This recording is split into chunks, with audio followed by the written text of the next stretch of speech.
Nama saya Zawi Ahmad. Okey. Ada gangguan daripada luar. Daripada keturunan pun ada tapi tak kuat. Daripada luar. Daripada luar ni berkait dengan jin. Dari luar tu maksudnya sihir lah. Sihir berluar. Tapi bukan orang yang buat. Ni kait dengan jin. Jin yang buat. Nurul Afifah. Nurul Afifah binti Arifin. Ada gangguan daripada luar dan juga daripada keturunan. Saka lah. Sihir dan saka. Warisan 7 warisan catering. Saya kata Ustaz, tadi saya tak dengar. Tolong scan masalah kawan. Kawan ni, Masliani binti Katina ni ada gangguan daripada luar lah. Sihir nak bagi sakit. Dan pada masa kini, golongan kahin ataupun araf ini yang dikenali sebagai uskun. Mereka yang dipanggil ustaz, mereka yang dipanggil ustaz berwatak seperti dukun dan juga bomoh. Yang mana mereka itu boleh menggunakan nama ataupun gambar untuk menilik sakit seseorang, untuk tahu apa sakit dia, apa sebab dia jadi macam ni, kena sihir, kena sebagainya, atau mengetahui punca gangguan makhluk jin kepada manusia, ataupun siapa yang menyihir mereka itu dan sebagainya. Cara mereka ialah dengan menilik ataupun meramal daripada jauh tanpa ada pesakit yang berada di hadapan. Ni tuan-tuan boleh tengok-tengok ni. Ya, perbuatan mereka itu telah mendatangkan fitnah kepada masyarakat. Semalam saya ada satu kes. Fitnah, mendatangkan fitnah sehingga kan anak ni pergi berubat, lepas tu orang yang berubat ni dipanggil ustaz juga tuan-tuan. Seperti yang saya sebut tadi, dipanggil ustaz. Mengatakan bahawa kamu ni ada saka. Kamu kena tanya mak kamu, beritahu kat mak kamu supaya lepaskan saka tu. Bila anak ni tuan-tuan bawa kepada maknya, bagi tahu kepada maknya, mak dia cakap, "Masa bila aku ada saka?"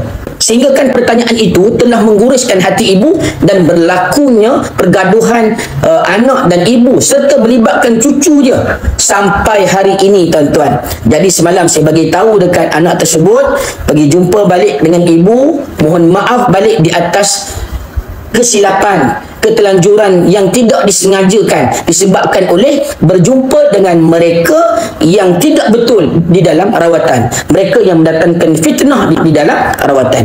Pergi minta maaf balik dengan mak di atas kesilapan yang dilakukan. Itu yang berlaku tuan-tuan, berpecah belah di antara masyarakat. Apakah cara mereka ni tuan-tuan? Mungkin mereka itu menggunakan jin salah satu. Ada khadam iaitu jin yang mereka gunakan di dalam rawatan. Yang keduanya, mungkin mereka menilik ataupun meramal. Yang ketiganya, mereka itu berbohong, iaitu berdusta. Nak menunjukkan mereka itu hebat, boleh tahu perkara yang gaib. Perlu difahami bahawa kaedah mendoakan seseorang dengan menyebut nama pesakit, ia adalah perkara yang diharuskan oleh agama dan dia diajarkan oleh para ulama. Kaedah ini tidak sama dengan kaedah menilik dengan nama untuk mengetahui sakit seseorang ataupun siapa yang menyihirnya, kerana itu adalah kaedah kahin ataupun arraf ataupun bomoh dan dukun ataupun uskun. Jadi Nabi sebut di dalam hadis, yang pertamanya di dalam riwayat Imam Muslim, di dalam sahihnya, kata Nabi, "Man ata arafan fas'alahu an syai'in fasaddaqahu bima yaqul lam tuqbal lahu salatu 40 yawman." Yang pertamanya kata Nabi, barang siapa yang menemui juru ramal kemudian bertanya sesuatu dan membenarkannya, mempercayainya apa yang dikatakannya, maka solatnya tidak diterima selama 40 hari. Hati-hati tuan-tuan, wa na'udzubillah. 40 hari tuan-tuan, solat kita tidak diterima oleh Allah Subhanahu wa ta'ala. Takut kita dengan Allah tuan-tuan. Sebab nak sembuh saja tuan-tuan, kita silap berjumpa dengan ataupun merujuk kepada orang yang sepatutnya ataupun sewajarnya, yang sebenarnya boleh menyebabkan solat kita tidak diterima selama 40 hari.